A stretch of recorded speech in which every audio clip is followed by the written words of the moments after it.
for Rubbin Ramadan special.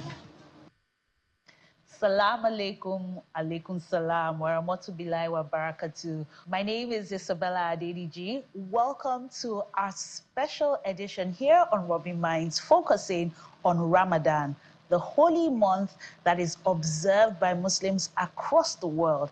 This is a month of fasting, a month of abstinence from food, water, and other things from sunrise to sunset.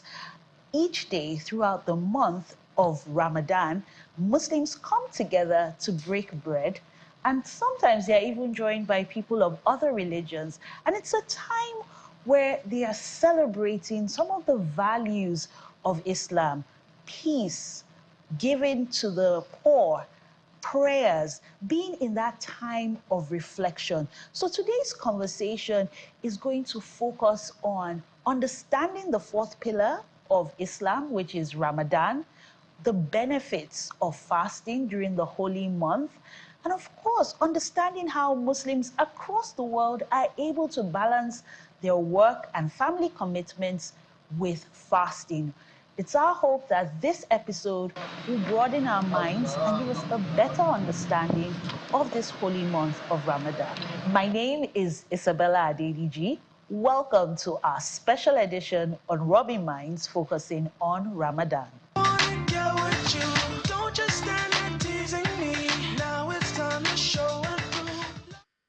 Thank you, Sonia Odunsi, for coming on our Rubbin Minds special. Pleasure is mine.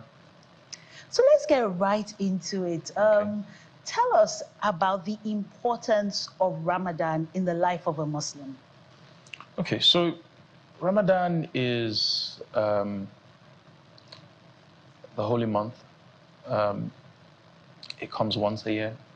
And it's a period where Muslims observe fasting, so abstinence from eating or drinking, or indulging in your vices from sunrise to sunset. And essentially, the importance of Ramadan, fasting in the month of Ramadan is one of the 5 pillars of Islam. And the importance of Ramadan is it's a period for you to get closer to God, to Allah. It's a period for you to ask for forgiveness. It's a period for you to feel renewed. It's a period for you to get closer to your Maker. It's also a period for you to be as frequent as possible with your prayers. Because literally you're doing nothing else but praying and praying and praying and praying. A lot of people would see Ramadan as a month for them to renew themselves. I personally see various benefits in observing the holy month of Ramadan. You mentioned that everybody's experience is different. Yes. Do you see any differences, in your opinion, between countries where different people from different backgrounds, are there any differences when it comes to observing the holy month of Ramadan? Okay, so I have observed Ramadan on 3 continents in my lifetime. I have observed Ramadan in Nigeria, where we currently are. I have observed Ramadan in Europe, and I have observed Ramadan in Saudi. 3 different ways of looking at it. In Europe, Islam is not so big, so it's not as dominant a thing in Europe. So I've done in Dublin and I've done in the UK. In this particular period, it may be easier to fast in the UK because it gets dark quicker. In Saudi, you find that most of the establishments, the restaurants, the shops, everywhere is sort of like shut down for the period. And so it kind of gives you time to either kabash in a mosque, which is called itikaf, or you, some people sleep, right? But I find that Saudi is very calm in Ramadan, except when it's prayer time. In Nigeria, it's very interesting because you're doing everything else and fasting at the same time. So I have a routine. So I get up in the morning. By 5:45, my trainer's outside. I have to work out. Work out. After that's done, shower, go to work. So life carries on as normal, as well as having Ramadan run side by side. So you're doing all this talking, you're doing all this work, you're not consuming water, you're not eating any food, but you just kind of have to run with it. But you still have that brotherhood, because a good portion of the population is Muslim, right? So you find that there's unison in other people fasting as well. In Saudi, again, everyone's fasting pretty much. In Europe, it's not as pronounced. So the experience is different in those. I mean, I hope I've done justice to explaining what my experience has been in 3 different continents. Where I love fasting the most, I don't know if you were about to ask me that question. Go on. I love it in Saudi. It's more immersive, so to speak. Every time for prayer, you're hearing the call. So there's a mosque in every corner. You find that it's like there's a spirit there at that time. I think my next question is from a personal experience, having visited Dubai during Ramadan. And there's that sense of community coming together for both Christians, Muslims, and people who practice different faiths. Because like you said, it's so immersive. So you'd go to maybe the Gold Souk, for example, and when they break during iftar, everybody is offered, some dates and fruits. And I think that leads me to the question on how this is a period for peace, for unity, for cohesion as a community. Okay, so I mean, you said it all. You have that spirit of giving. You have that spirit of togetherness. You go to the mosque, and people are handing you're handing your neighbor what you have to offer to eat for iftar. There's also another pillar that tilts towards fasting in the month of Ramadan, and that's zakat. So the art of giving alms to the poor. So again, personally, I try to, in my own way, give back quietly,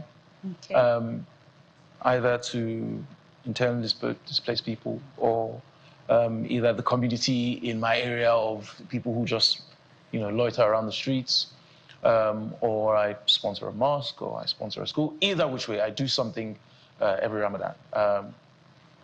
So, I mean, again, it comes with the season, right? And I feel, personally, I always say to my friends and my people, whoever cares to listen to, that I find Ramadan the most focused month of the year for me. My productivity levels spike. Sometimes I wish that Ramadan could come more often, because of how much I'm able to achieve in the month and how focused I am in the month.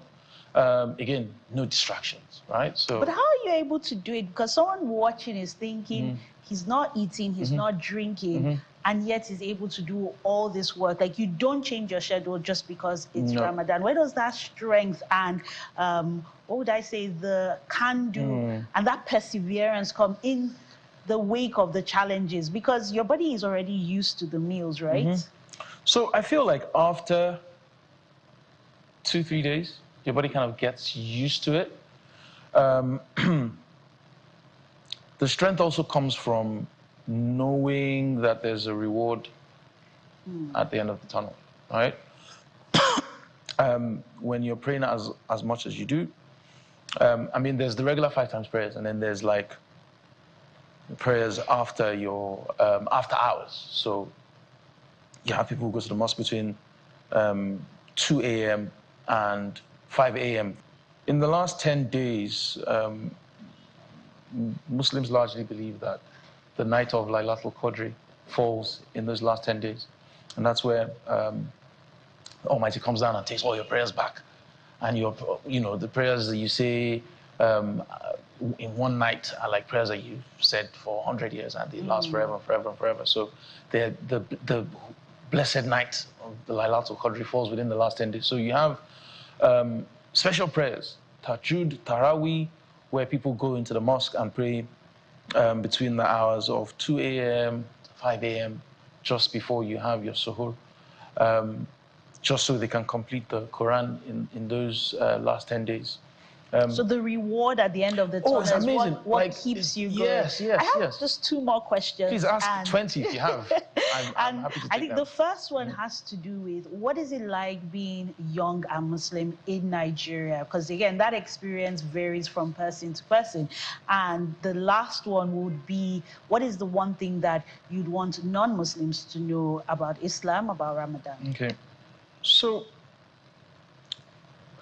what is it like being young Muslim in Nigeria? I'm not sure if I'm supposed to say there's any constraints. I'm not sure if I'm supposed to say there's any odd feeling. I'm not supposed to say there's any happy feeling. What's the question? Again, like, the question is, what is it like being a young Muslim? What's it like being young in Nigeria? More of. And then you can ask the question, what's it like being Muslim in Nigeria?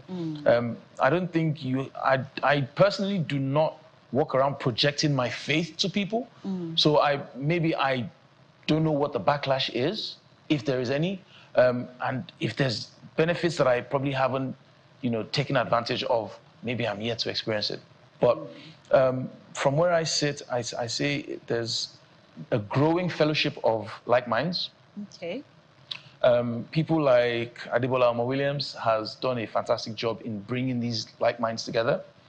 And you realize that people have shared interests, people have common goals, there's networking opportunities, there's a brotherhood of, let's pray together, let's, do business together. Absolutely. So I was coming to that.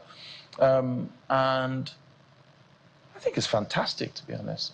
I think being young and being Muslim in general is amazing, because even with prayer, because there's a process of ruku and standing and bending and kneeling.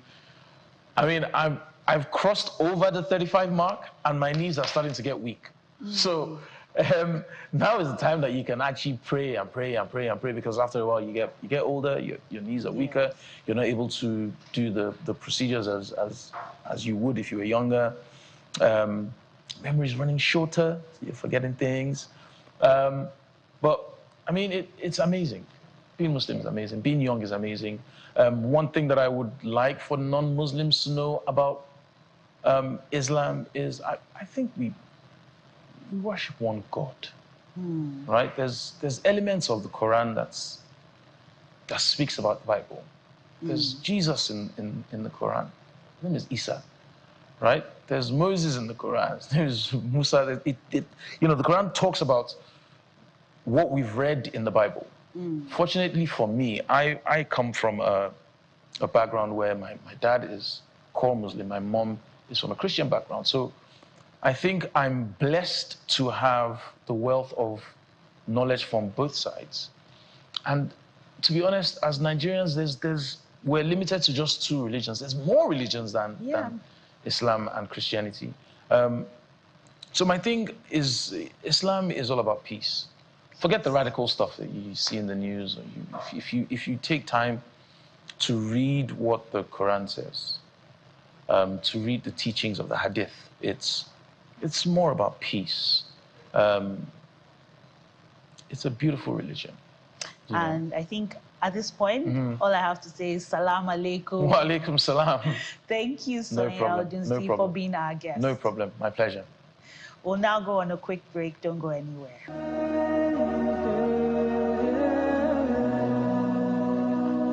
This is a Rubbin Minds Ramadan special. You're still tuned in to this Rubbin Minds special on Ramadan, and we're now joined by social media influencer and online content creator in the person of Hawa. Welcome to Rubbin Minds. Thank you so much for having me. Thank you for honoring our invitation. Now, I'm very curious, with Ramadan, the holy month of Ramadan, and fasting, how does it affect your work? Because you still have to keep putting out that content. How are you able to find the strength, the creativity, and does it in any way influence your content? Okay, so how do I find the strength? I think that it's very natural because I've been a Muslim all my life and I've had to fast.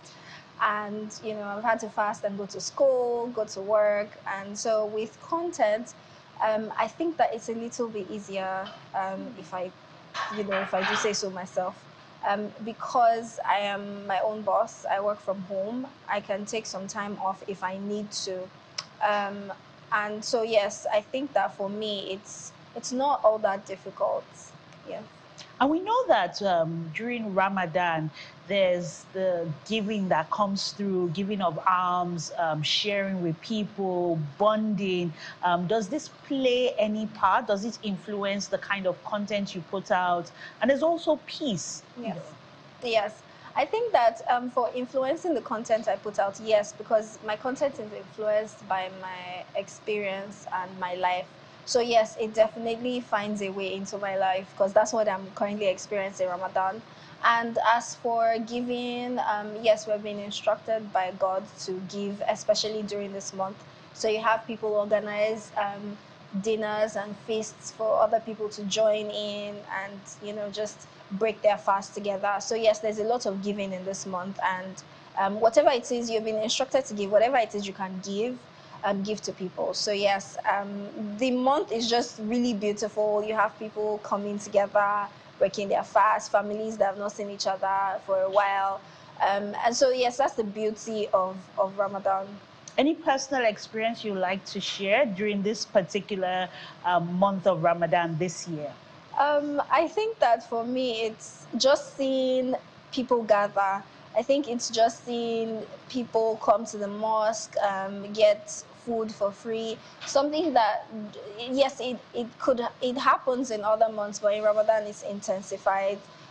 You just see people from all walks of life sit together and eat, and just pray and exchange laughs and all of that. I think that's something that is very dear to me because I live alone. I am not usually with my family members and my parents and my brothers, but just going to the mosque and being able to sit with people and eat with people from different parts of life. Yes, I think that's one thing that I love about Ramadan. Okay.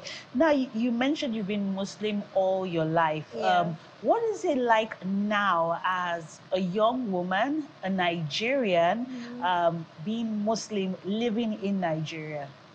I think that to be honest, I can't speak for every woman in Nigeria, but I think for me, it's as a Muslim woman that lives in Lagos, I think that it's just very interesting and very peaceful because in my religion you're asked to take care of the women, men are asked to take care of the women. And so I have, especially in Ramadan, I have my security people asking me if I'm okay, wanting to know if I've eaten, wanting to know what I'm going to eat for iftar. And I think that that's just really, really generous. I feel very taken care of, especially in Ramadan as a Muslim woman. Anna, you're hijabi.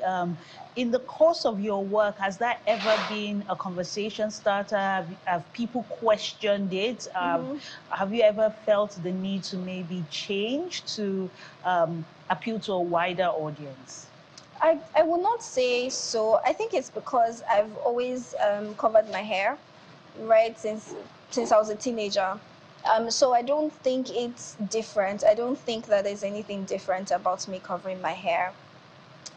So I've never felt set aside. I've never had to, although a few people have asked, why are you covering your hair? And I've had to explain that I'm a Muslim. But I've never felt like it hinders me or it takes away from the content. It takes away from the content. I don't think that there's anything I need to do that requires me to take off my scarf. Okay. Now I want us to move to the celebration, especially for non-Muslims out there. There's always that debate on when is it the big salah, the meat, the slaughtering, the chicken. Tell us about the importance of celebrating Eid al-Fitr after Ramadan.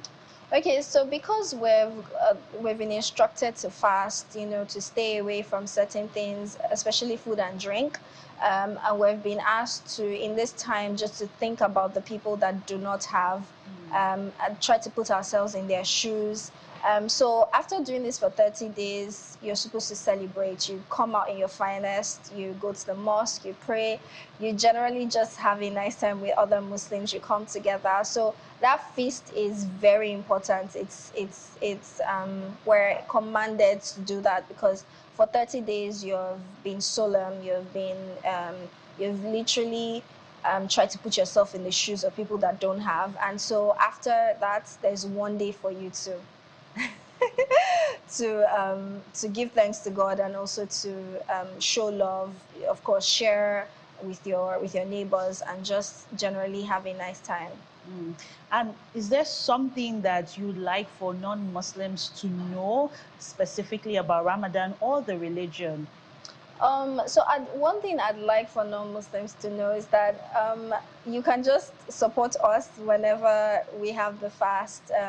It doesn't mean that you don't have to do anything. Once you just, it's nice to be acknowledged. If you can, I'm not saying that you should, but it's very nice because I have friends from other religion, and when they tell me, oh, are you fasting? Are you okay? Is there anything I can get you? I think that just makes it feel really nice. And for Islam itself, what's one thing you like people, maybe a misconception you'd like to correct, or a stereotype that you'd like to address? I think that I don't really know right now, but I think that it's just, I think I would like a lot more religious tolerance from every religion. It doesn't matter where, what religion you practice. I think I just like a lot of religious tolerance from Muslims, Christians, whatever it is your religion is. I truly feel like we can live together in peace, and it doesn't matter what religion you practice. We can all just live together. Yeah. As a practicing Muslim, are there things that are off limits? Perhaps maybe you get companies, brands reach out to you. Is there some kind of content you will never do? And if yes, why? So you'll never find me doing content on betting. And this is personal because I don't subscribe to that. And also my religion as well does not subscribe to that. But personally, I do not actually subscribe to that. So you'll never find me doing betting. Also, alcohol is prohibited in my religion, so I probably would not be creating any content around alcohol. Although I respect the people that take alcohol, and if that's what you like, then that's fine. But you just never see me creating content on alcohol. Okay. And with working with brands? Yes, so with betting brands, you'll not see me doing that. Alcohol brands, I don't think I've ever created anything for alcohol brands and betting brands. Okay. During the holy month of Ramadan, what are some measures you put in place to ensure that your online experience is not ruined? Because these days anything goes on social media. How do you block out certain content so it doesn't ruin the fast? So that's very tricky because that's my office. Social media is my office, and you cannot restrict people from doing what they want to do on social media. So I just try as much as possible to block out certain things. However, I can't block out everything. Some Muslims decide to stay off social media for the whole month, so that it does not ruin their experience. But unfortunately, I'm not able to do that because that's my job. I can't just take 1 month off. So I try as much as possible to put some measures in place that just helps me combat that and helps me stay away from seeing or hearing certain things. Thank you very much, Hawa, for being our guest. Thank you for having me. Thank you so much. Salam alaikum. Wa alaikum salam. Thank you. We'll now go on a break on Rubbin Minds. Don't go anywhere. This is a Rubbin Minds Ramadan special. Honorable Fuad Kayode Lagoda, it's a pleasure to have you on Rubbin Minds. Thank you very much. It's a pleasure to be here. So tell me, how are you able to balance your work in government during this time of reflection, of fasting, of drawing closer to your Maker during the month of Ramadan? Well, I don't think there's anything that's changed with the month of Ramadan. And But you're my not work. eating, you are No, fasting from food and water. fasting. Ramadan is not just abstaining from food. It's a thing of the mind. You abstain from a whole lot of things, not just about food. You control your thoughts. It's a time for reflection. It's a time to pray. It's a time to give to the needy. It's a time to seek solace from your Creator. So fasting is not just about staying away from food, but also abstaining from things you normally do. Try as much as possible to stay away from sin. Okay. Now, during the month of Ramadan, what are some of the benefits that you have experienced so far? Almighty Allah is compared to none. It does its things ways you don't expect of that. I ask for so many things from God during this period. I use most especially the last 10 days we are in, which is referred to as Lalatul Qadri, which is the night where the Holy Quran was received by the Prophet, Sallallahu Alaihi Wasallam.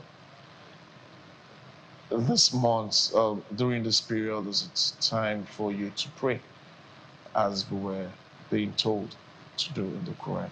So for me, it is a time I ask for so many things, and God has been wonderful to me. They come in different ways. Okay. Now, is there a particular misconception that people have of Islam that you'd like to correct? Well, this is not in my place to do that. I Or is don't. there something I you'd don't have. like I don't people have to know? that. That.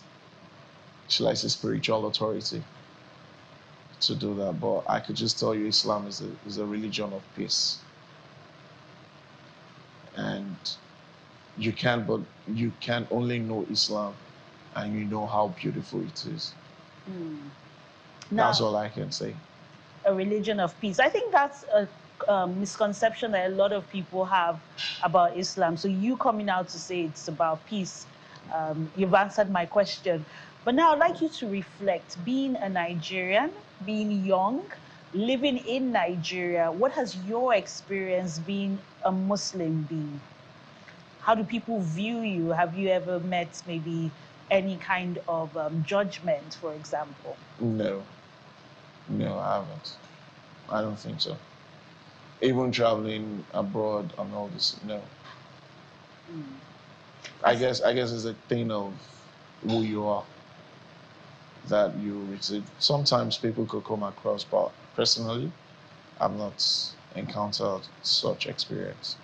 And speaking about traveling, do you feel that the month of Ramadan, people have different experiences based on where they're living? For example, Saudi Arabia, Nigeria, Europe, the US? So you're comparing the Western world, the developing nation, or the southern Nigeria southern, to northern Nigeria? Well, like I said, Ramadan is a thing of the mind. Is you controlling your thoughts. So wherever you are, there's nowhere you are that God does not exist. So no matter where you are, God is there with you. If no one sees you, God sees you, whatever you do. So I don't think where you are that this thing. But I mean, for this period of as Muslims, we always aspire wanting to be at Saudi Arabia because that was where the Quran was received, and and we have the Holy Kaaba there, where we go for pray and do all that. So I mean, Saudi Arabia is kind of different. You would want to be there if you're a Muslim. I'll take you back to one of your answers. You said you've prayed a lot and you've seen that some of your prayers have been answered during this period. As a servant of the people, are there particular prayer points you have for Nigeria that you're expecting answers to? Nigeria is going to get better. I just pray for patience for all of us. And even when we have that patience, our attitude while waiting is what is the test of our patience. So I know Nigeria is going to get better. I pray and I know it's going to get better. I'm positive. Me some reaction, just don't like the way you move. Really wanna get with you. Don't just stand there teasing me. Now it's time to show and prove. This is a Rubbin Minds Ramadan special. We're now joined by the CEO and founder of Cracks Media, Femi Bakre. Welcome to Rubbin Minds. Thank you. And you didn't come alone. You're joined by your beautiful wife, an online content creator, social media influencer, Mori Coco. Hello, thank you for having us. Thank you. So we're going to jump right into our conversation, which is looking at the holy month of Ramadan. Now, you're a couple, you have children. What does Ramadan, the holy month, mean for you as a couple and your children? Does it affect maybe your prayer times? What are some things that are unique to this period? Oh, okay. So I think thanks to Ramadan, we tend to get up earlier than usual just to say our midnight prayers together as a family. I think the fun part is Mori having to crawl out of bed to prevent the kids from waking up and all of that. So we say the morning prayers together, then we go for a walk for about 90 minutes, and then we come back home to sleep. Then children are usually awake by that time. I think Mori can talk about all the prayers. I think that the kids are still a little bit young, so they don't really know what's going on here. I mean, they know mom is fasting and they know dad is fasting, but they don't get the whole concept. Because as I was saying earlier, if you ask my 3-year-old, are you fasting? She say yes, and then she's holding like a popsicle stick while eating it and stuff like that. I mean, and then I feel like generally the bonding that it causes, because before Ramadan, we'll maybe eat dinner at separate times or stuff like that, but now everybody's home for iftar and then we're all having like dinner together, so that's part. So there's more bonding. Yes, and it opens up definitely. Conversations around fasting. So for her to say she's licking a popsicle, Exactly. and how early are children introduced into fasting and the concept of the 5 pillars of Islam? I think as early as 7 years old, I can say certainly for Salat, for the prayers, right? So I'm just assuming that if it's like that for prayers, then it will be like that for Ramadan. So when they're 7, you introduce them to the first prayer, which is the morning prayer, which is Soboy, and then they're 8, Zuhr, and they're 9, Asr, just introducing them to them step by step so that it's not overwhelming, but and then I'm assuming that is also the same thing for Ramadan as well. Okay. Yes. Now I want to switch to work, because you're the CEO of your organization, and I want to believe that you have different staff from different religions. What things do you put in place to ensure that if you're practicing Islam or Christian, you're supported and you're allowed to practice your religion especially during the fasting period? Oh, okay. So our organization is very liberal. Muslims, Christians, idol worshippers, you're welcome. As long as you do your job well, yeah. So do you understand? So of course, we also operate an hybrid model where you can work from home sometimes. So we're not like this traditional organization where everybody has come to do a 9 to 5. If you're able to complete your tasks at work, you're free to do that. And yeah, someone comes and says, "Oh, I'm fasting," and this and that, we give room for such. Okay. Now, your own work is on social media, and we know that Ramadan is a period of abstinence, whether it's from food, water, sometimes it could also be from social media. How do you balance the responsibilities of your work and some of your own personal commitments? Well, it doesn't really affect it. I think that obviously what you consume is very important. So I think the only thing that I've done during this time to just manage my the things that I see on the internet is just limit how much I consume. So now I'm just creating more than I'm consuming, which is how it was supposed to be originally. But Ramadan is just helping me put that in check, because I don't always want to be on the internet, because you cannot really control what comes on your feed and stuff like that. So I just limit my interaction, but it does not really affect the creation, in the sense that one doesn't take anything away from me. Really, it's already something that I'm already doing. Of course, there's some things where there's some things that I want to say, and then I remember that, oh, I'm fasting. Then I just maybe tweak the word, because I wanted to do a content the other day, and then the natural idea that came to my mind was, are you mad or are you crazy? And then I had to switch it to, are you all right? And stuff like that. So just little tweaks here and there, nothing too serious. So it does affect the content. You use this opportunity because I know sometimes you just come up and you have like these short videos where you're just facing the camera and you're speaking on something important to you. So do you use that as an opportunity to educate people on Islam and the importance of Ramadan? Oh, I don't wait till this Ramadan. I do that all year round. If I'm reading the Quran and I see something, or just generally, if I gain a new knowledge, I'm always itchy to just come online and share with my Muslim followers. Even Christian followers actually learn. Because I remember the other time because I'm a big believer of read the English version of the Quran, know what you're reading, right? So the other day I was posting and then my Christian followers were like, the Quran? I'm like, yes, the Quran. And that's why I keep saying read the English version. So it doesn't necessarily have to be, I've been doing this like all year, even before Ramadan. So there's nothing really changing. Okay. Yeah. Now, Femi, what is it like being young, being Muslim, being a Nigerian, living in Lagos, Nigeria? What's that experience like? I'll say it's fun. First of all, I'm thankful to God that I'm still young. Although 30, I'm 30 plus now, so I'm getting old. Daddy. I know. I want to say that. I think it's a fun time to be alive. Just I am thankful to Allah every day. Every day I wake up. It's a fun time. Like it's just so much to live for. So much to look out for. Advancements in technology, in healthcare, and so many things. So it's a great time and also a wonderful time to be Nigerian because I feel like Really? yeah, it is. It is. Although there are a lot of bad things, but at the same time, Nigerian brand is getting bigger Okay. every day, and I know that in the next couple of years, it's only going to be more Improve. out there. Yeah. So. Okay, what about you, Maury? Muslim, young woman, a mother, a wife, living in Lagos. What's that experience like? Because sometimes you have like your hijab on, sometimes you don't have it on. Does that start conversations with people following you online? All the time. Yes, share an experience or two. I mean, it starts conversations all the time, especially because I was using it for a long time. Because it's always been on and off. But then when I started my career as a content creator, it was on for a long time. And then the off came again. So everybody's like, the warriors and all those stuff. But it's okay because I've come to realize that a lot of things is not actually about me. How a person relates to me has more to do with them. In some cases, it's like, get lost. Like it's annoying, but then in most cases, it's I don't know whether to say sympathy because it's like, what are you so mad for? So it's, yeah, but there's a balance. It's okay. I'm okay. Everybody's okay. Alhamdulillah. Everybody will be okay at the end of the day. Yeah.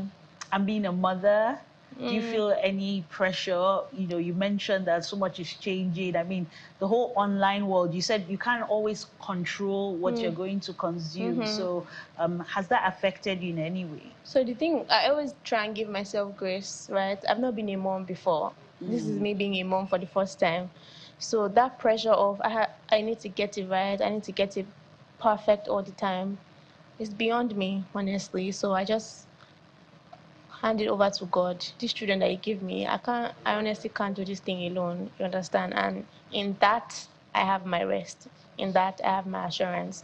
And because of that, I'm able to just live life easy. Okay. So now, as a couple, what's a benefit of Ramadan? You mentioned Maury coming out of bed, not disturbing the kids. And you already also said something about, the children coming together to eat in the evening. What are some of the benefits? Yeah, so I believe Ramadan is a time that we even get closer. Like there's increased intimacy in our marriage. The fact that we have more get to pray together most More of the often. time. Yeah, more often than normally would dare to eat together.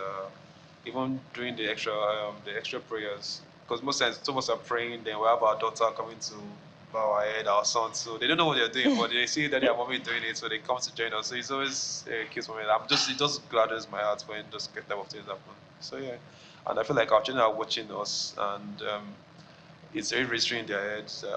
Praying so loud. I see my daddy do this. I see my daddy fasting. So by the time when they come of age, I believe it won't be so much of a hassle for them. So like inculcate such habits. Yeah. I saw Maurice smiling, so I'll let you respond. Oh, to no, that. it was just the part where he said when we're praying, they just come, and it's just always a cute sight because they obviously don't know what they're doing. So that's what, I mean, you read books and articles about how the kids see what they see more than they hear you, but they see more than they hear. So if you want them to grasp on something faster, just do it, because I feel like if I just said, oh, Faizi, go and pray, or go and praise, they don't get it. But then if they see that we're doing this thing every day, it's easier. So now when we're praying, you say I just go and carry maybe one of my hijab, but even her hijab comes in our middle and, just Even the 1-year-old. yeah, even the the little one, he just comes as if he's about to do a somersault, but then it's the sujood. It's just really beautiful to see, honestly. What about the extended family? Yeah, sometimes we get to gather together because I mean it's Ramadan, but everybody still has to work. So sometimes what's it called, schedules are clashing. But we always find at least one day where everybody is like seated and just gathered and then breaking bread together, basically. Okay, as we close, I would like you to share one thing that you like people to know about Ramadan or Islam, both of you. Okay, so first off, I'd like to say true Islam is a religion of peace. Like, I'm peaceful, I mind my business, I live my life, and I believe I'm living my life according to the preachings of our Prophet. Do you understand? And I would say, people should not judge Islam based on the acts of a nefarious few. Do you understand? So also, I like to, I don't know, advise people to look for the good. You understand? Like, the way they are good people is the same way they are bad people. The way they are good Nigerians is the same way they are bad Nigerians. But you can't say, oh, all Nigerians are bad because there is select few that probably make the news. You understand? So I'm saying Islam at its core is a religion of peace. So that's my message for the world.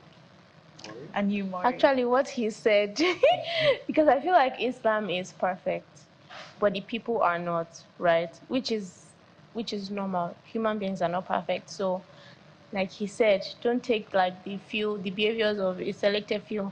Like I keep saying, because when people just hear Muslims, the next thing that comes to their head is extremist. Even some Muslims themselves, they don't know. And that's why, like I've said before, read the English version of the Quran. If you know what you're reading, if people don't know what they're reading, it's why somebody would tell you, bomb somebody in the name of Allah, and you can't do it. But if you know what they're reading, then you see in the Quran that it says that if you kill a soul, it's as though you have killed the whole of humanity. You understand? And if you save a life, it's as though you have saved the whole of humanity. I might not be able to say Quran chapter 6 verse 4 says, but if you come and tell me what's in the Quran, I know because I've read it back to back multiple times and I understand what I'm reading. And I understand what I'm reading. So it's like the religion in itself is perfect. The people are not. So if you're going to at least give you the benefit of the doubt, pick up the English version and say for yourself that it truly is a religion for everybody who's interested. Thank you very much.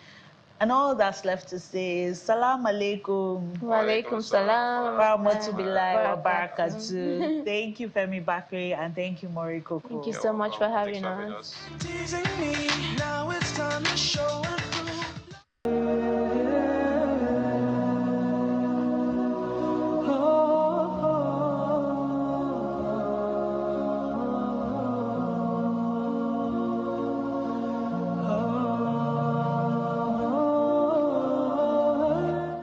This is a Rubbin Man's Ramadan special.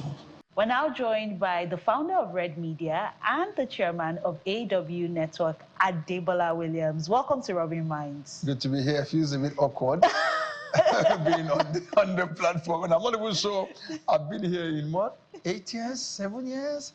Somehow, Well, Actually, welcome you haven't had me on the home. show in a long time. Welcome home. I Let's know. see this as some homecoming.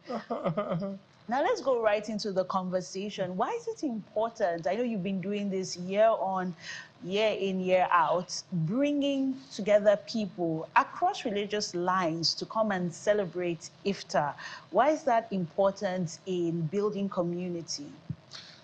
I think personally for me, I began this 9 years ago because I wanted to, engage and deepen my relationship with my friends who are non-Christian, who were Muslims, particularly at the time. I think for me, building bridges across, religious lines is quite an important thing, particularly as someone who has an outlook that is very much focused on community building and people building. And 9 years ago, I thought to myself that I wanted to deepen my relationship in a quite a personal way with my friends who were Muslims. It just happened that I looked around and I wasn't even sure which of my friends are Muslims. And I wanted to celebrate them. I wanted to, be able to send them gifts, and I thought maybe one of the biggest gifts I could give to them was to open my home to them, and break bread with them.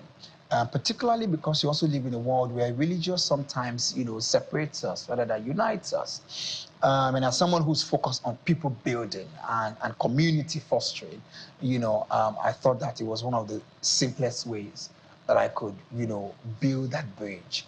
And it's been really rewarding, just having to, bring them together, bring my friends who are Christians. No one is trying to change anybody.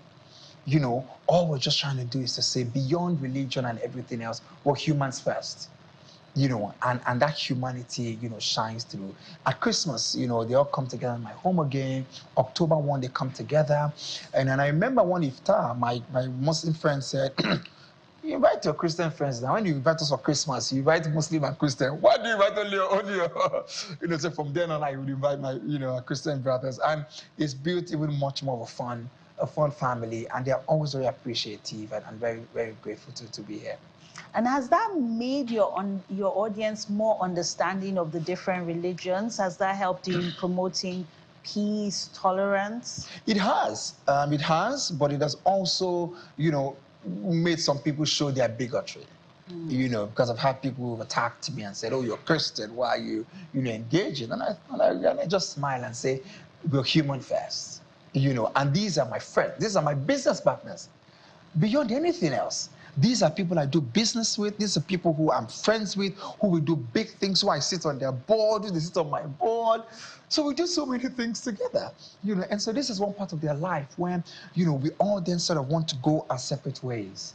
And for me, it doesn't work that way. I did a course recently in Harvard, and one of the things that we were taught is that your personal decisions, affects your business decisions. Your personal life affects your business life one way or the other. So this is how we do business together, we do things together. When we also go another level of depth in friendship and relationship, in acceptance of the religion of one another, it opens up a new layer, in our friendship. So I think for me, it's helped me deepen my relationship. It's helped me accelerate my business partnerships. And it's all around humanized, my community more.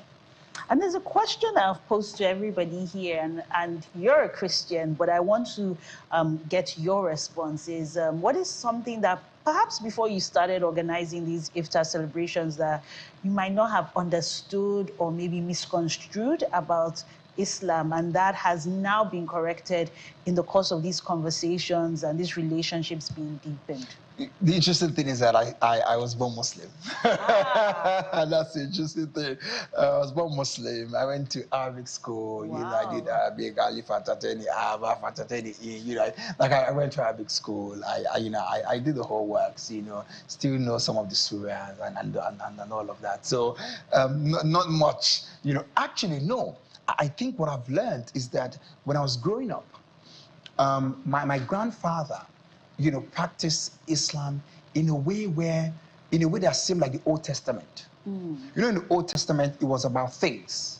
In the New Testament, there's a direct relationship with God through Jesus. In the Old Testament, they will say, do this, strike the rock, bring this water, do all those kinds of. So that's the kind of Islam I knew when I was younger. Now, in engaging with my friends, I realized that is not how Islam is across board.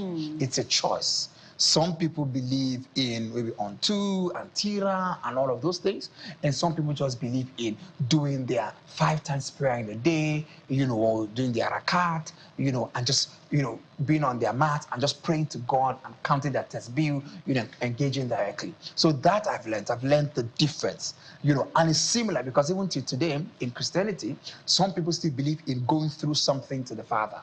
And I, for example, I practice a kind of Christianity where I believe in reaching the Father directly, not through any item. So you wouldn't say, come and take this soap or this water and all those things. I believe in praying to God, directly and reaching out to Him, beyond, olive oil and those other, just the regular, olive oil. You can bless the water you want to drink by yourself and all of it. But come here and take this and all those things, it's not the kind of Christianity that I practice. And I realize that that even in Islam, you have people practice this way and people practice that way. So that's one thing I've learned. Yes. Okay. Thank you very much. Certainly. Thank you.